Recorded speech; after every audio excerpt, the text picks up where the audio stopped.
Eid special uncommon dessert, যা Facebook, TikTok বা ইউটিউবে আমি প্রথম আপলোড দিচ্ছি। এই ডেজার্টটি প্রিপেয়ার করা একদম ইজি, খেতে কিন্তু অসম্ভব টেস্টি।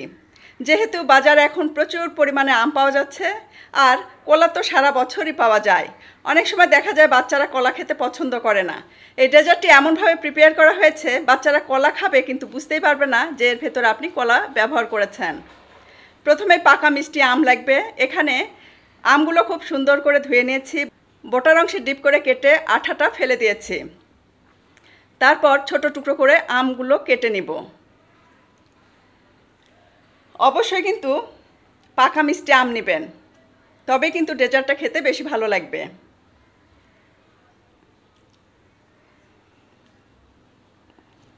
আর কাস্টার্ড তো বাচ্চারা খুবই পছন্দ করে, কাস্টার্ডের ব্যবহারও এখানে করা হয়েছে।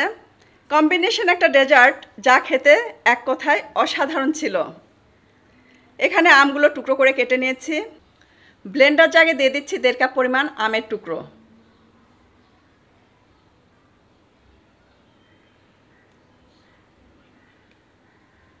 জাল দিয়ে রাখা ঠান্ডা দুধ নিয়েছি 2 কাপ মালাই সহ, এটা দিয়ে দিব।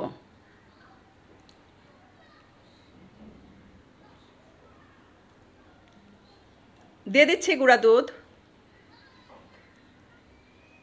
স্বাদ মতো চিনি। খুব সুন্দর করে ব্লেন্ড করে নিব।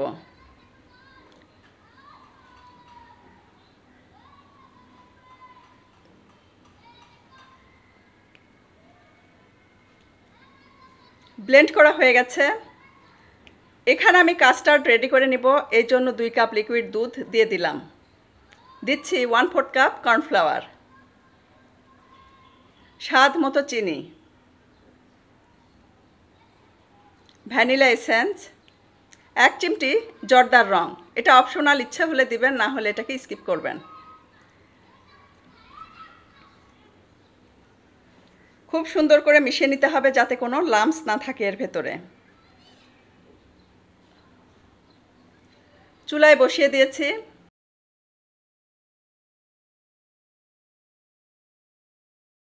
যখন দেখবেন এটা হালকা গরম হয়েছে, তখন এর ভেতরে দিয়ে দেব গুঁড়া দুধ।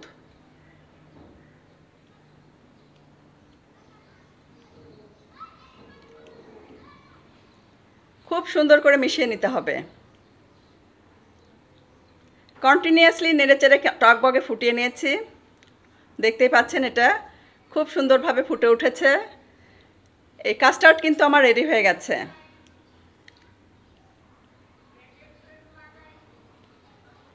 এখন এটা নামিয়ে নেড়েচেড়ে ঠান্ডা করে নিতে হবে, যাতে এর ভেতরে কোনো সর না জমে।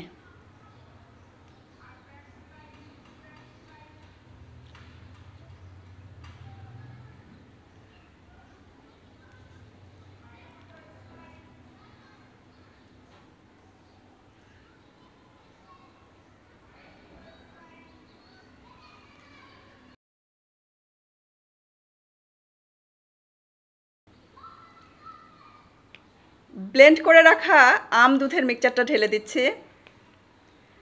এখানে ব্রেড স্লাইস নিয়েছি, এগুলো আমি ধার কেটে নিব।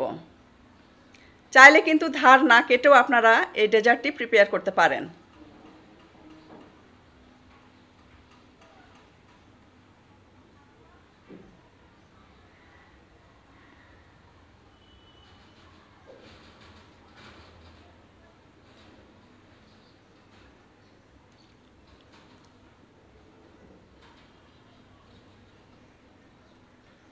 এখন আমি একটা করে ব্রেড স্লাইস এর ভেতরে ডিপ করব আর সার্ভিং ডিশে সেট করে নেব। পুরোটাই এভাবে কাভার করে নেব। একসাথে 3-4টা ব্রেড স্লাইস কিন্তু এই আম দুধের মিক্সচারের ভেতরে ঢেলে দিবেন না, এতে করে কিন্তু সফট হয়ে যাবে, যখন আর সেট করতে পারবেন না এই সার্ভিং ডিশে। তাই একটা একটা করে ব্রেড স্লাইস ডিপ করবেন আর এভাবে সেট করে নেবেন।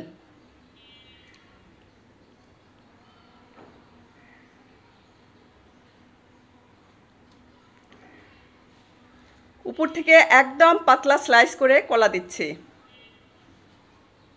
আম দুধের মিক্সচারটা দিয়ে দিচ্ছি।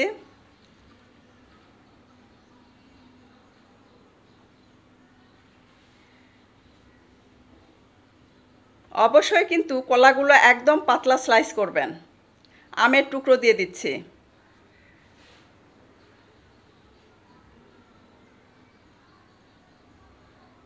সেম প্রসেসে আবারও ব্রেড স্লাইসগুলো আম দুধের মিক্সচারে ডিপ করে এভাবে সার্ভিং ডিশে কাভার করে দেব।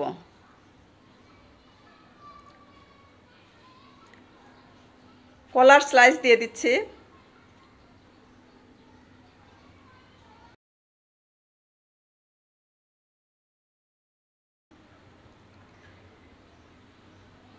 আম দুধের মিক্সচারটা দিয়ে দিচ্ছি। এভাবে যদি কলা স্লাইস করে দেন বাচ্চারা কিন্তু বুঝতেই পারবে না। কাস্টার্ড অর্ধেকটা আমি এখানে দিয়ে দিব। কাস্টার্ড কিন্তু একদম ঠান্ডা করে তারপরে দিবেন।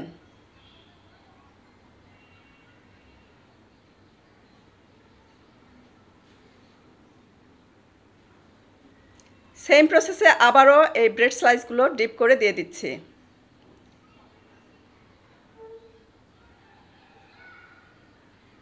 পুরো কাস্টার্ডটাই এখন ঢেলে দিব।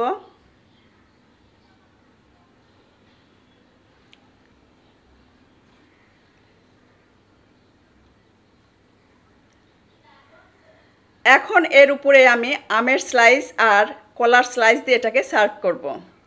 যদি সাথে সাথে এটা সার্ভ করেন অবশ্যই ডিপ ফ্রিজে আধা ঘন্টা রেখে দিবেন। আর যদি সময় নিয়ে সার্ভ করেন 2-3 ঘন্টা পরে তাহলে নর্মাল ফ্রিজে রেখে দিলেই চলবে।